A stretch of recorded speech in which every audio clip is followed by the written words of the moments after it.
A U.S. Navy test pilot climbs into the cockpit of an aircraft his own country never built. 4 turboprop engines. A hull shaped like a boat.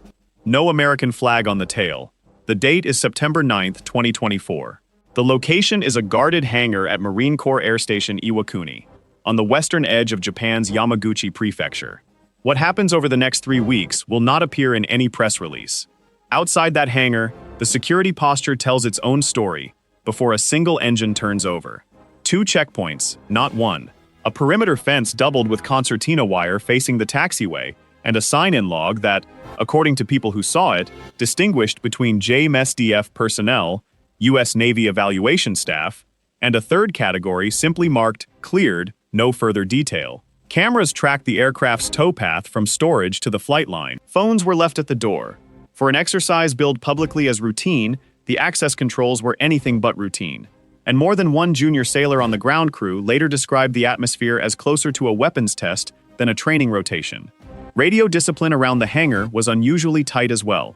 Ground crews working the flight line that week were briefed to use a restricted set of call signs stripped of any reference to the aircraft's origin, and at least 2 civilian contractors normally cleared for routine base access were quietly redirected to work orders on the opposite side of the airfield for the duration of the evaluation. One maintenance officer, speaking only on condition that his name not be used, said he had worked 11 prior joint exercises at Iwakuni and had never seen visitor badges color-coded by clearance tier before this one.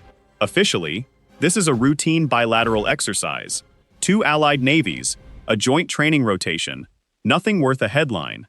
Unofficially, it is something else. A discrete evaluation of a $160 million Japanese seaplane run by American test crews who have spent 40 years without an aircraft that can do what this one does. Land in open ocean, taxi to a stranded crew, take off again from water that would tear apart anything else with wings. 3 weeks. That is how long the evaluation was supposed to run. It ran longer. Almost nobody outside a small circle at Iwakuni knows exactly why the Americans stayed, or what happened on the 4th test flight that nearly ended the program before the Pentagon ever saw the data. This is the story of the ShinMaywa US-2, a flying boat built by a company most Americans have never heard of, quietly evaluated by the one Navy on Earth with the most to gain from it, and the most reason to keep the whole thing out of the news. Here is where this is going. By the end of this video, you will know what went wrong on that 4th flight. You will know why the U.S. Navy, with 11 aircraft carriers and more helicopters than any air force on the planet, still cannot do what a Japanese seaplane does routinely. And you will understand why a decision made in a design office in Kobe, Japan, in the early 2000s, might end up shaping how America searches for its own downed pilots in a war nobody wants to fight. The aircraft at the center of this is called the US-2. It is built by ShinMaywa Industries, a company headquartered in Kobe that most defense analysts outside Japan could not name if asked. ShinMaywa does not sell fighter jets. It does not build destroyers. For decades, its entire military output has consisted of one aircraft family, refined generation after generation, sold to exactly one customer, the Japan Maritime Self-Defense Force. The company itself has a stranger history than its current single-product focus suggests. ShinMaywa traces its lineage back to Kquuniie Aircraft Company, a manufacturer that built flying boats and fighter seaplanes for the Imperial Japanese Navy during the Second World War, including the H-8K, an aircraft Allied pilots nicknamed Emily, and regarded, grudgingly, as one of the best flying boats of the entire war. After 1945, under Allied occupation restrictions that banned Japan from building military aircraft altogether, the company reorganized, renamed itself, and spent nearly 2 decades building specialty vehicles, buses, and garbage trucks just to survive. When Japan's post-war constitution finally permitted a self-defense force with its own aircraft, ShinMaywa's engineers went back to the one thing the old Kquuniie design teams had never stopped thinking about: water landings. That continuity, uncomfortable as it is to say out loud, is part of why the US-2 exists at all. The people who built it were never allowed to forget how. The US-2 is not new. It entered service in 2007, the descendant of a rescue flying boat called the US-1A, which itself traces back to a 1960s anti-submarine aircraft called the PS-1. 3 generations of the same basic idea, each one solving the same problem a little better. How do you land a fixed-wing aircraft on open ocean swells without breaking it in half? Here is the number that matters: 3 meters. That is the wave height the US-2 is rated to land in. Roughly 10 feet of open Pacific swell, the kind of sea state that grounds every rescue helicopter in the US Navy's inventory and keeps most fixed-wing search planes circling uselessly overhead instead of landing. Commander Kenji Watanabe has flown the US-2 for 11 years. He commands the 71st Kokutai, the GEMS-DEF rescue squadron based permanently at Iwakuni, the only unit in the world that operates this aircraft.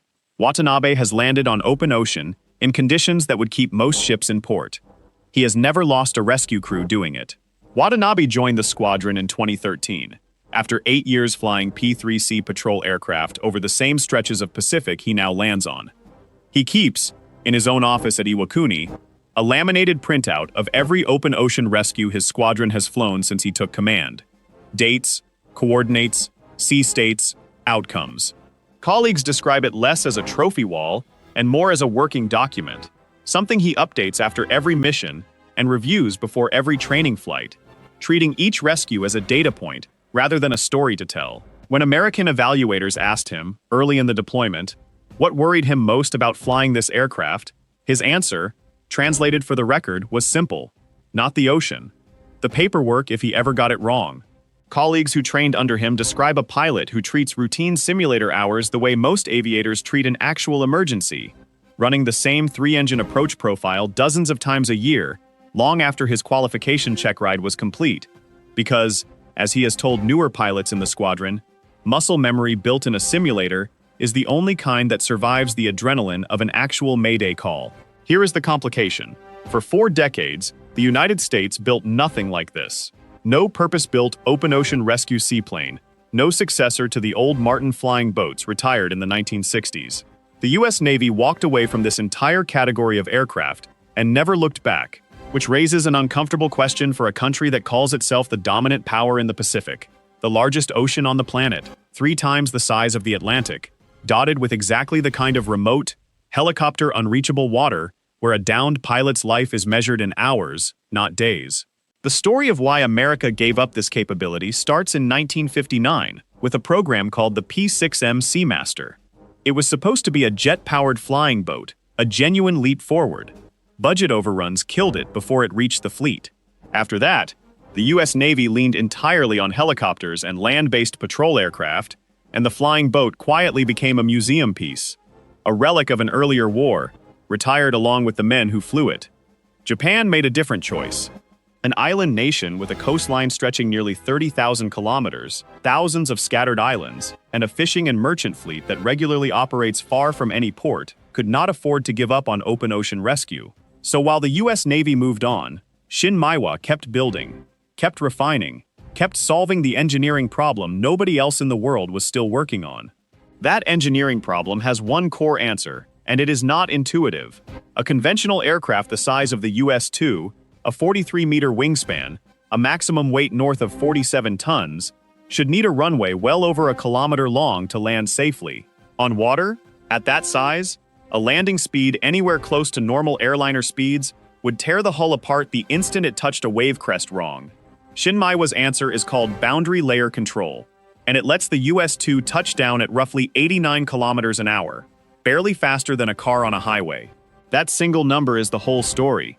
Slow enough to survive the sea. That question of how gets answered next. What doesn't get answered yet is what almost went wrong when American engineers tried to verify it for themselves. I spent time going through the JF's own technical briefings on this aircraft, and one detail kept nagging at me. Boundary layer control sounds like a minor refinement. It is not. It is the single piece of engineering that makes this entire aircraft possible, and almost no other manufacturer on Earth has committed to it at this scale. Here is how it works.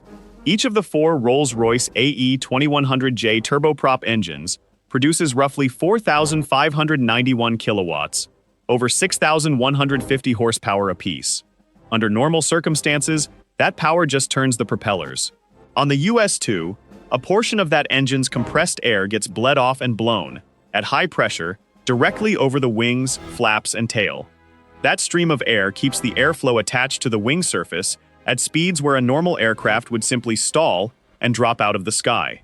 To picture what that actually looks like from the ground, imagine 4 separate networks of ducting running the length of each wing, each one carrying air, compressed to several times atmospheric pressure, straight from the engine's compressor section, routed through valves that open and close depending on flap position and airspeed. Ground crews at Iwakuni describe a distinctive rising hiss during the final seconds before touchdown, audible even over the engines, as the system reaches full blow rate right when the aircraft needs it most. Get that timing wrong by even a fraction of a second, and the wing stops behaving like a wing at exactly the speed where nothing else is holding the aircraft up. The result is an aircraft the size of a regional airliner that can take off from open water in as little as 280 meters and land in roughly the same distance. For comparison, a Boeing 737 needs well over 2 kilometers of paved runway to do the same job on dry land. The US too does it on moving ocean swells, using compressed engine air as an invisible extra wing. Here's the part that doesn't quite make sense on the surface. Blowing engine air over the wings should rob those 4 engines of thrust, slow the aircraft down, cost it in every other performance category. That is the trade-off every other manufacturer walked away from. Sacrifice cruise speed and fuel efficiency for extreme low-speed handling.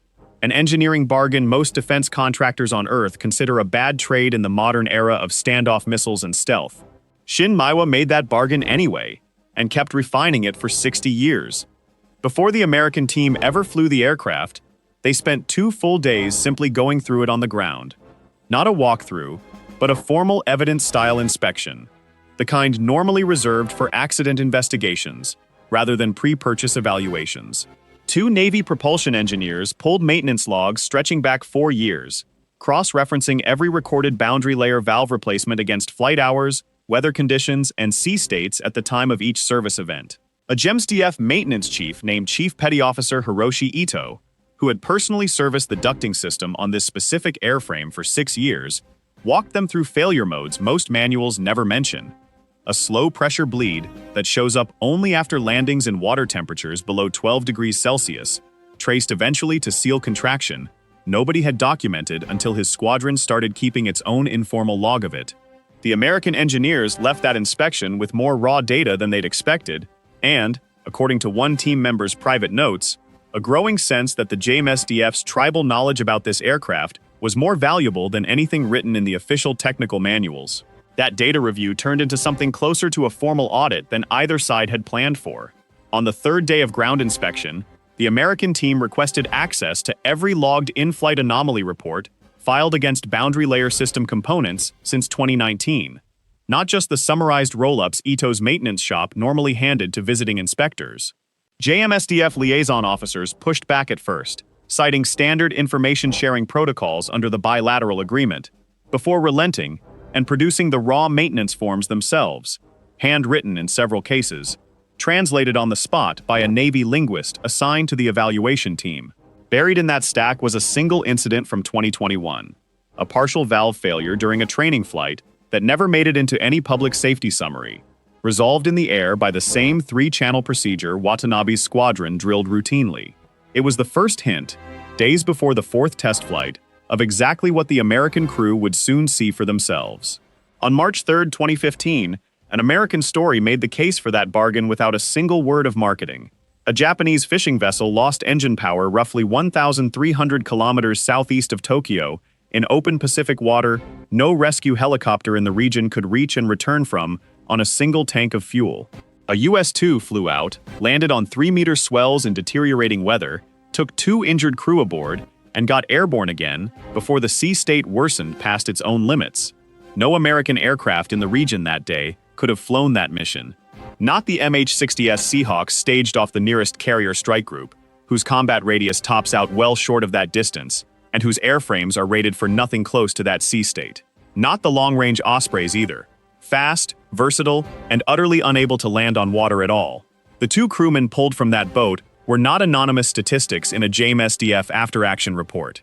One of them, a 58-year-old deckhand named Masaru Fujita, had been fishing that same stretch of Pacific for over 30 years and had never before radioed a distress call in his career.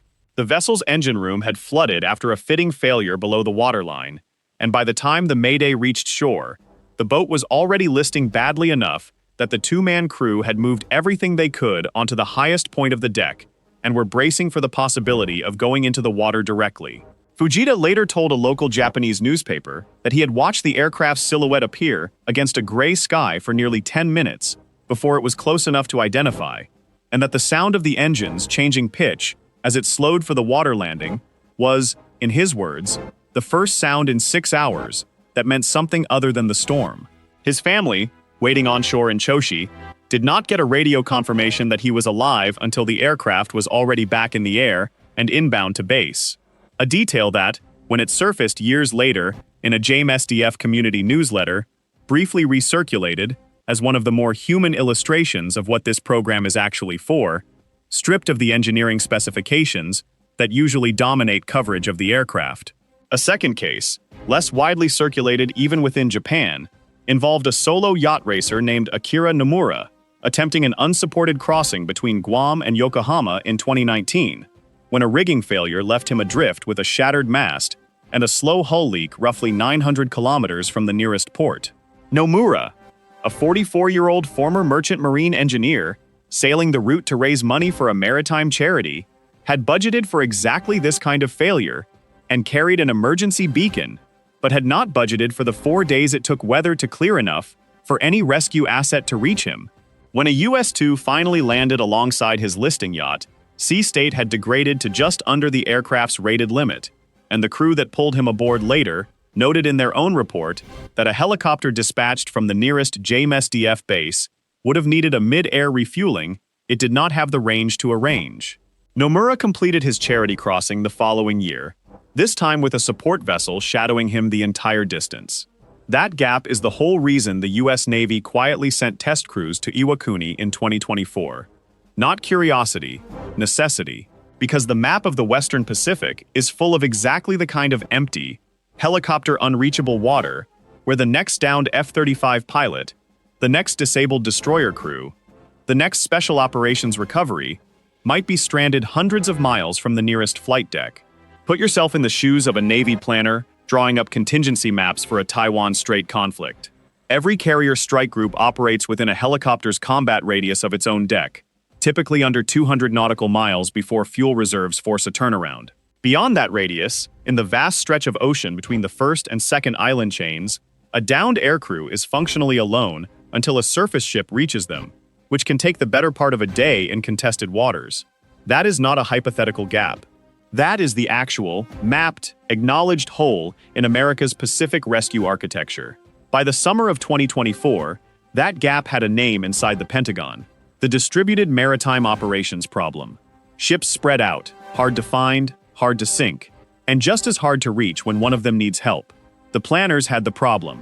What they didn't have yet was permission to quietly test somebody else's solution on American soil. That permission came through in August. What the American test crews found when they actually climbed aboard would take 3 weeks to fully understand.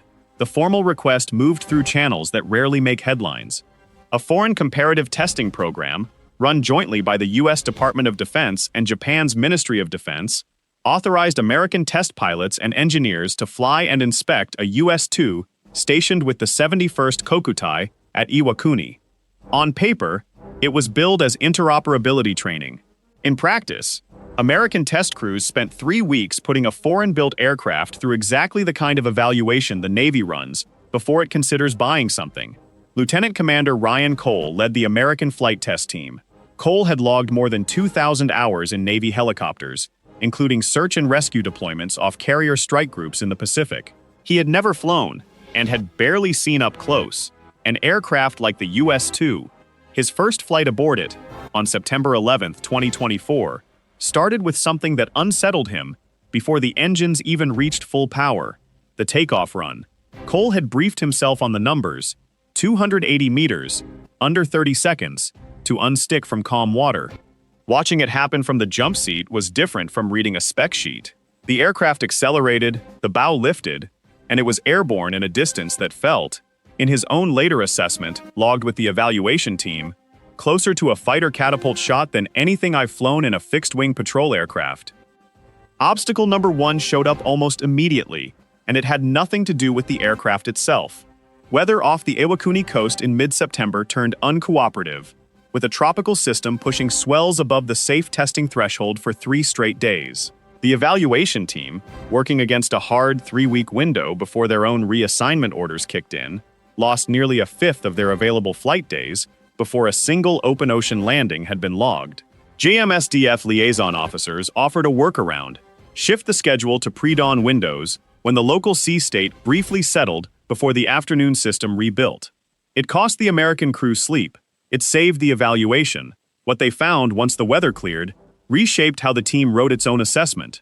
The US-2's landing gear and hull are engineered to absorb repeated wave impacts without structural fatigue building up the way it would on a conventional airframe.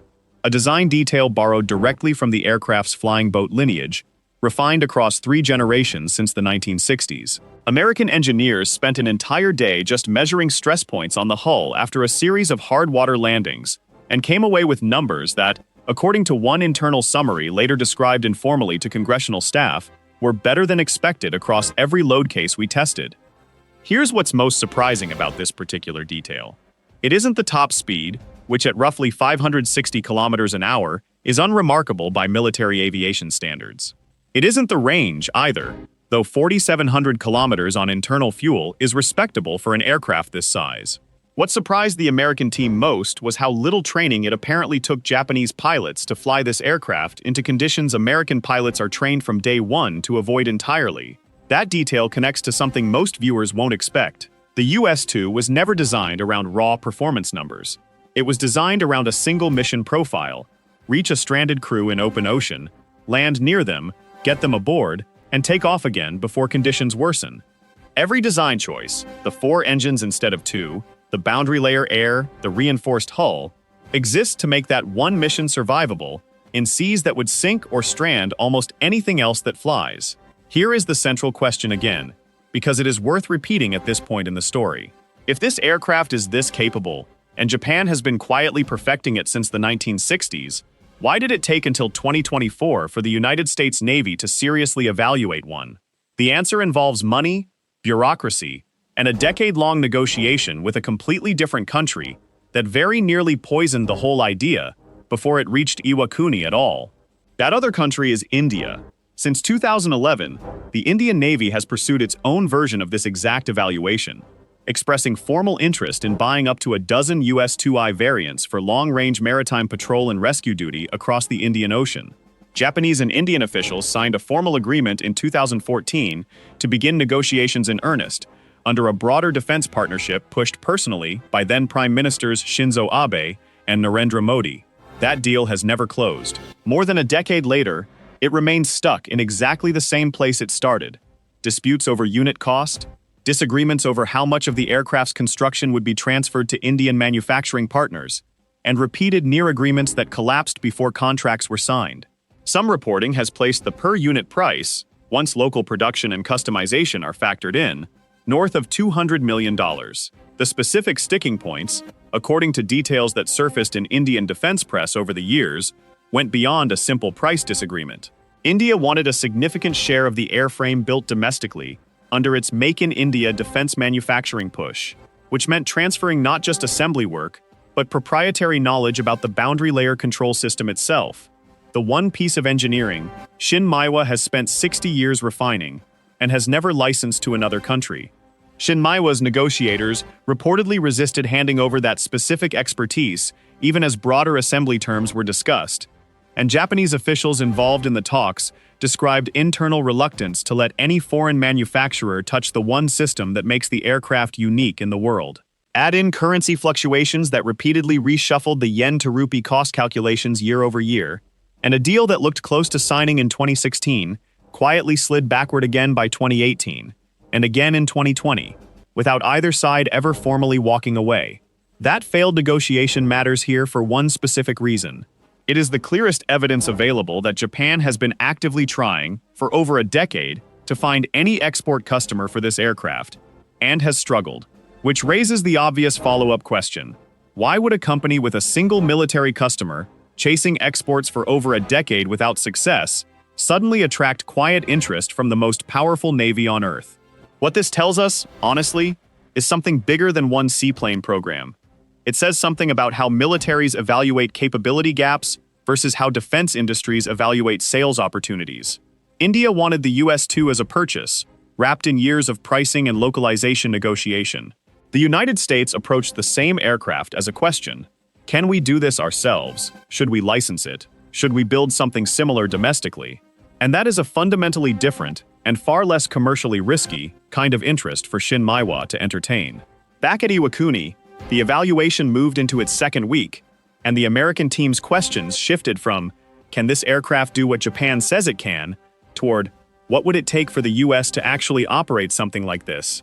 That is a much harder question, and it runs directly into obstacle number 2, cost. A single US-2 airframe carries a price tag reported at roughly $160 million, a figure that reflects not just the aircraft itself, but the small batch nature of its production. ShinMaywa has built fewer than a dozen of these aircraft total since the design entered service, spread out over nearly 2 decades, with each unit essentially hand-built by a workforce and supply chain that has never scaled to mass production. For comparison, that per-unit cost sits well above a brand-new MH-60R Seahawk helicopter, and in the same broad range as a single F-35A fighter jet.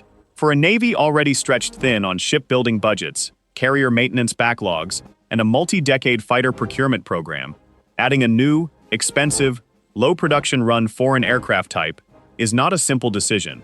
Every new airframe means new maintenance training, new spare parts pipelines, new certification processes, the kind of institutional cost that has killed more promising defense programs than any single technical failure ever has. Here's the take that will probably get us some pushback in the comments. We think the US Navy's reluctance to build its own open ocean rescue seaplane over the last 40 years was not really about the engineering being too hard. Japan proved the engineering works, repeatedly, for 6 decades. It was about priorities, stealth, missiles, drones, everything measured in speed and range and radar cross-section, while a slow, ocean-landing rescue plane never fit the story the Pentagon wanted to tell about itself. That is a fair strategic bet in peacetime. It looks a lot shakier the moment you start mapping out where American aircrews would actually need rescuing in a real Pacific conflict. What do you think? Was walking away from this entire aircraft category in the 1960s a reasonable bet on missiles and speed? Or a genuine blind spot that left a rescue gap nobody wanted to admit existed until Pacific tensions forced the question back onto the table? That's worth sitting with before the next part of this story. Whatever the historical reasoning, the practical urgency by 2024 was undeniable. China's Navy had grown to more ships than the United States Navy by raw hull count. Japan's own defense white papers had begun flagging contested airspace scenarios, stretching from the East China Sea down through the first island chain. Exactly the kind of theater where a downed pilot might end up hundreds of miles from the nearest carrier deck, in waters too rough for a helicopter and too far for a standard fixed-wing patrol plane to loiter and wait for surface rescue. That strategic backdrop is why the 4th test flight, on September 19, 2024, carried more weight than a routine evaluation sortie should have. It was scheduled as a full-profile mission simulation, takeoff from Iwakuni, transit to open water roughly 340 kilometers offshore in the Philippine Sea, a simulated distress rendezvous, an open ocean landing in swells, measured at just under 3 meters, and a full crew pickup drill before returning to base. 40 minutes into the transit, one of the aircraft's 4 AE-2100J engines threw a warning indication the American crew had never seen documented in the aircraft's translated flight manuals, a fluctuation in the boundary layer air pressure feeding the flap system on the affected side. On a conventional aircraft, a single engine issue at cruise altitude is a manageable inconvenience. On the US-2, where that bled engine air is structurally part of how the wing generates lift at landing speed, it was a much sharper problem. Inside the cockpit, the warning triggered a sequence the American crew had only rehearsed in a simulator back in the United States. Never with a live aircraft over open water, 340 kilometers from the nearest runway. Cole, seated in the jump seat behind the 2 Japanese pilots, described the next 90 seconds afterward as the tensest stretch of the entire deployment. Not because anyone was shouting, but because of how quiet the cockpit became. The flight engineer's station, a bank of analog and digital hybrid gauges, retrofitted over 3 separate avionics upgrades since 2007, showed the pressure differential dropping in increments the American crew had only ever seen simulated each digit tick accompanied by a soft chime that Cole later said he could still hear when he closed his eyes trying to sleep that night. Watanabe's co-pilot ran the abnormal checklist aloud in Japanese, while an English translation scrolled on a shared display the American team had rigged for the evaluation, and Cole watched both men's hands move through the sequence with a calm that he later admitted surprised him more than the warning light itself had. For a few minutes, according to the American evaluation team's own after-action notes, nobody in that cockpit was entirely sure whether this flight was about to become the first serious data point against the aircraft, or nothing at all. Commander Watanabe, flying alongside the American crew, made the call to continue toward the test window rather than abort. What happened during the landing that followed is the detail that almost didn't make it into the official report. The Japanese crew flew the approach on 3 functioning boundary layer channels instead of 4, a degraded configuration built into the aircraft's own design redundancy from the start, one of the quieter engineering decisions ShinMaywa made decades ago, when a single-point failure in this exact system would have been catastrophic for a rescue aircraft with no backup runway anywhere nearby. The landing speed crept up by roughly 15 kilometers an hour above nominal. The touchdown, by every account logged that day, was firm but controlled. That is what almost went wrong on the 4th flight.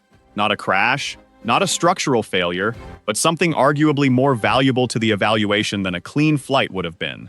Proof that the aircraft's degraded mode engineering actually worked under real conditions, not just in a simulator. Lieutenant Commander Cole's own assessment, shared informally with colleagues afterward, called it the single most convincing 30 minutes of the entire deployment.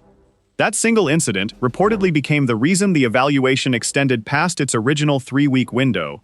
The American team requested, and received, authorization for an additional set of flights specifically built around degraded system scenarios, deliberately testing how the aircraft performed with reduced boundary layer channels, partial flap deployment, and single-engine out approaches.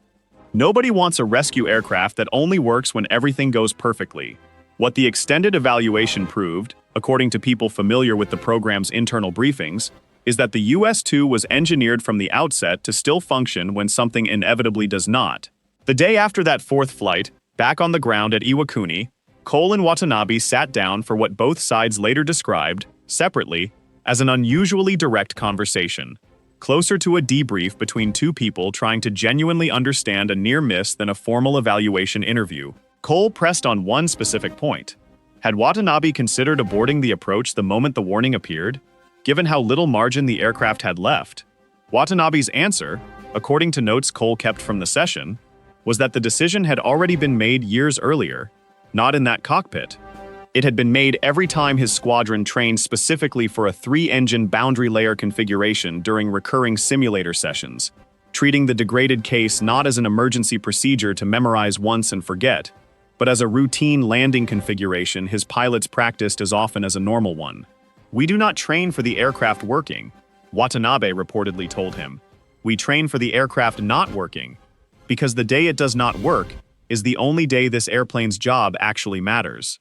Cole later called that single exchange the moment the evaluation stopped being about specifications on paper and became, in his words, about how a crew builds trust in a machine that has no backup runway. Would you have made the same call Commander Watanabe made on Flight 4, pushing through to complete the test on a degraded aircraft, or aborting and losing weeks of scheduling to reset the evaluation? There's a real argument for both, and it's the kind of decision that doesn't have an obviously correct answer until after the fact. We dug through what public defense industry reporting exists on this evaluation period, and here's what didn't make the news. There was no public announcement when the extension was approved. No press release when it wrapped. The only visible trace, for months afterward, was a handful of unusually specific line items buried in foreign comparative testing program budget disclosures. Funding for what was described only as Amphibious Search and Rescue Capability Assessment, Pacific Theater. By early October 2024, the evaluation had produced a formal internal assessment, portions of which were later referenced, without full disclosure, in testimony before a House Armed Services Subcommittee. The core finding was blunt. There is currently no fielded U.S. military aircraft capable of replicating the US-2's open ocean landing and rescue profile, and closing that capability gap through a purely American development program would likely take a decade and cost several $billions, with no guarantee of matching 6 decades of accumulated Japanese engineering experience. One staffer who reviewed a redacted version of that assessment for the subcommittee described the meeting where it was first briefed as unusually quiet for a Capitol Hill room. No pushback, no follow-up questions demanding justification, just a slow round of note-taking from members more accustomed to defense briefings ending in argument. The staffer, who was not authorized to discuss specifics on the record, said the single line that seemed to land hardest in the room was the cost and timeline estimate for a from-scratch American program, not the description of the aircraft itself. That finding put 3 real options on the table, and each one comes with its own trade-offs worth walking through. Option 1. Purchase a small number of US-2 airframes directly from ShinMaywa, accepting the same cost and localization headaches that stalled India's deal for over a decade. Option 2. Negotiate a technology sharing or co-production arrangement, allowing some US manufacturing involvement while leaning on Japan's existing engineering base. A path with obvious political appeal, but a long history of complicated execution in US-Japan defense cooperation. Option 3. Fold the lessons from Iwakuni into a wholly new American design, starting essentially from scratch, prioritizing speed of fielding over cost.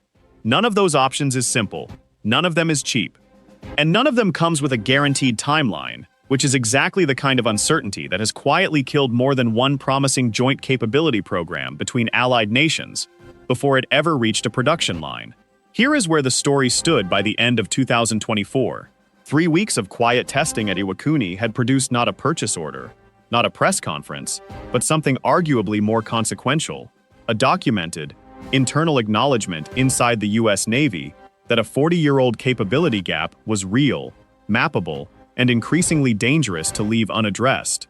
What nobody at Iwakuni could answer that October was whether Washington would actually act on it before the next crisis in the Pacific made the answer for them. That is the open question this story leaves hanging, and it deserves its own honest answer before we move on. Defense procurement in the United States moves slowly by design, built around competitive bidding requirements, congressional oversight, and budget cycles that stretch across years, not months. A single successful evaluation, even one as clear-cut as what happened at Iwakuni, does not fast-track a foreign aircraft into American service. History is full of promising joint programs that stalled exactly where this one currently sits: acknowledged, documented, and unfunded. Think about what that gap actually means in human terms. Somewhere in the Western Pacific, on a day nobody can predict, a Navy pilot may eject over open water 200 miles beyond any helicopter's reach. The rescue architecture that exists today, right now, was not built with that scenario fully solved. Whether it gets solved by an aircraft built in Kobe, Japan, or one eventually built in the United States, is a decision still sitting on someone's desk in the Pentagon. We cut one detail from the earlier part of this story for time: a specific line from the GEM-SDF's own internal safety review of the US-2 program, comparing its 6-decade accident record against comparable rescue helicopter fleets operating in similar conditions. If you want that specific comparison broken down in full, drop a comment and we'll cover it in a follow-up. So here is the full picture, pulled together. A Japanese company most people had never heard of spent 6 decades solving a problem the United States Navy walked away from in 1959. A $160 million aircraft, built in small numbers for a single customer, quietly proved during 3 tense weeks at Iwakuni in September 2024 that it could do something no American aircraft currently flying can replicate: land in open ocean swells up to 3 meters, reach a stranded crew, and take off again, using an engineering trick called boundary layer control that turns compressed engine air into an invisible extra wing. The 4th test flight almost went wrong, and in going almost wrong, it proved exactly what the evaluation was there to find out. The aircraft's redundancy held, the degraded landing worked, and a decade-old failed sales negotiation with India turned out to be the clearest evidence that Japan had been quietly hoping, all along, that a customer exactly like the United States Navy would eventually come looking.